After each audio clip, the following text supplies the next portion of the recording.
আমরা হচ্ছে third party সোর্সিংয়ে আছি, কারণ হচ্ছে ডিরেক্ট এক্সপোর্টে যাওয়াটা আমাদের মতন ক্ষুদ্র উদ্যোক্তাদের জন্য অনেক বেশি ব্যয়বহুল। কারণ আমাদের লোনের ফ্যাসিলিটিসও কম, তার উপরে আমাদের যে বলে না যে এক্সপোর্টের অনেক রুলস অ্যান্ড রেগুলেশন আছে, যেটা আমাদের জন্য অনেক হ্যাসেলের। দ্যাটস ওয়াই হচ্ছে যে আমরা মিডল ম্যানের মাধ্যমে হচ্ছে যে আমাদের থার্ড পার্টি থেকে যাচ্ছে, অ্যাজ এ ম্যানুফ্যাকচারার আমরা প্রোভাইড করে থাকছি। বাট ডিরেক্ট ক্রাফটিমেশন মেড ইন বাংলাদেশ যে একটা এক্সপোর্ট করব, এখন পর্যন্ত সেটা করতে পারছি না। অবশ্যই ইচ্ছে আছে, আমি তো মানে যদি অপরচুনিটি থাকে আমি সামনের বছর থেকেই করতে চাই। বাংলাদেশের যে আমাদের র মেটেরিয়ালসগুলো যেগুলো বাংলাদেশে, আমাদের কিন্তু এই র মেটেরিয়ালসগুলোরও প্রাইজিংটা অনেক বেশি হাই। আমরা যদি চায়না দেখে থাকি কিংবা অন্য দেশের যেটা ম্যানুফ্যাকচারার কান্ট্রি, তারা তাদের র মেটেরিয়ালের কস্টিংটা কিন্তু অনেক কম রাখে।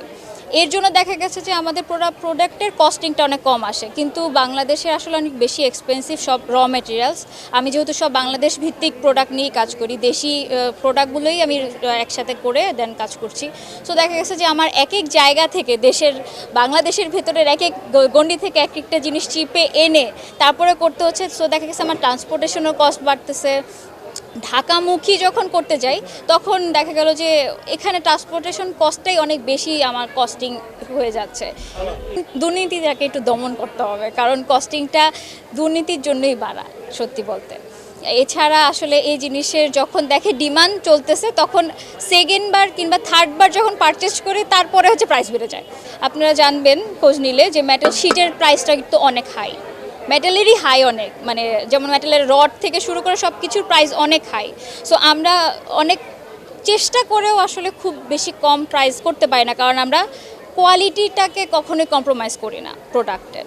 অ্যান্ড এখানে যেহেতু পুরো হাতের কাজ করা, ঝালাই হাতের থেকে শুরু করে কাটিং হাতের থেকে শুরু করে এখানের যে ডিজাইনটা সেটাও হাতের, তো একটা আর্টিস্টেরও তো একটা ভ্যালু আছে। ওই ভ্যালুটা তাকে ডিসভ্যালু করি না, আমরা প্রপারলি সেটার কস্টিংটা দিই। তো দেখা গেল যে ওই আর্টিস্ট ভ্যালু থেকে শুরু করে সব কিছু করে আমার একটা প্রোডাক্টের কস্টিংই অনেক বেশি বেড়ে যায়। বাট আমাদের যদি আর একটু অ্যাভেলেবিলিটি হতো, এগুলোর র মেটেরিয়ালের প্রাইসগুলো যদি একটু কমানো যেত, তাহলে দেখা গেল যে বাংলাদেশ ম্যানুফ্যাকচারে অনেক দূরে যেতে পারে। ওই মিডল ম্যান একটা পার্সেন্টেজ রাখছে, যে সেল করছে তার একটা প্রাইস আছে। তো এখান থেকে আমি দেখা গেল যে আমাদের দেশের ভেতরের যারা আছি সাপ্লায়ার, তাদের মধ্যে একটা ফাইট হয় যে কোয়ালিটি, এখন যদি থার্ড পার্টি তার কোয়ালিটি কম্প্রোমাইজ করে তাহলে সে চিপ প্রোডাক্ট কিনতে পারে। আর যখন সে একটা প্রোডাক্ট একজন যে আর্ট অ্যান্ড ক্রাফট লাভার, সে যখন একটা কোয়ালিটি প্রোডাক্ট দেখে, সে কিন্তু প্রাইসের দিকে তাকায় না। সো অ্যাকচুয়ালি যারা গুড প্রোডাক্ট সেল করতে চায়, তারা দেখা যায় খুঁজে খুঁজে এসে পড়ে আমার পর্যন্ত।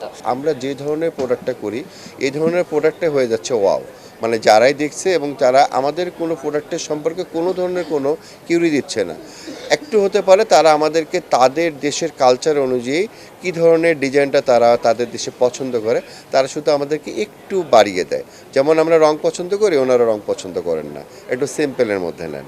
এবং ওনারা চান যেটা, সেটা হচ্ছে অ্যাজোফেরি কালার, এবং যেটা পরিবেশের সঙ্গে মানানসই হবে এবং ক্ষতি হবে না। তো আমরা সেই আঙ্গিকে, যেমন এই যে একটা বেনি করছি, এইটার থেকে ডিজাইনগুলো হবে, এটা ফুললে অ্যাজোফেরি, অর্থাৎ এটা মাটির কালার, এবং এটা হচ্ছে জং কালার বলে। এটা হচ্ছে যে লোহার যে জং ধরে মরিচাটা, ওই মরিচাটা দিয়ে কালার করে এটা করা। ঠিক ওনারা এই টাইপেরগুলোকে বেশি, যেটা পরিবেশ বান্ধব। তা আমাদের বাংলাদেশে যেহেতু জুটটা হচ্ছে যে ওয়ার্ল্ডের মধ্যে সবচেয়ে ভালো হয় এবং এই জুটে ইকো ফ্রেন্ডলি, পরিবেশ বান্ধব, পাশাপাশি আমরা কালারটাও দিয়েছি পরিবেশ বান্ধব। সব মিলে আমাদের এটা যেভাবে চাহিদা দিচ্ছে, আমি জানি না যে সামনের বার তাদের এই চাহিদাগুলো করবো। ওনারা চাচ্ছে কন্টেনার, কিন্তু আমরা পাচ্ছি না।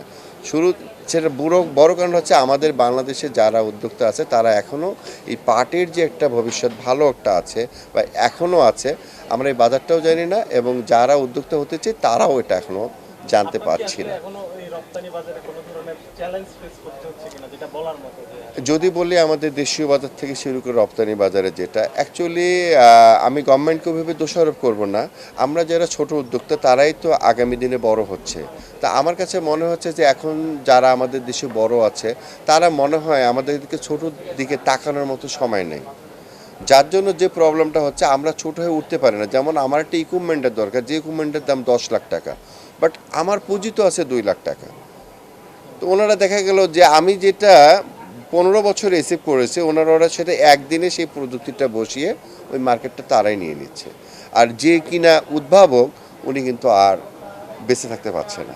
তো সরকার যদি কোনোভাবে এর একটা ভালো একটা প্ল্যাটফর্ম বা ওই টাইপের যদি একটা নীতি নির্ধারণটা তৈরি করে যে না একটা রেশিও বা সব কিছুর একটা বিচার থাকে, একটা লোকেই যদি খাদ্যও বানায়, উনি যদি টয়লেট টিস্যুটাও দেয়, তাহলে আমাদের মতো লোক তাহলে কোথায় গিয়ে দাঁড়াবে যারা ছোট উদ্যোক্তা?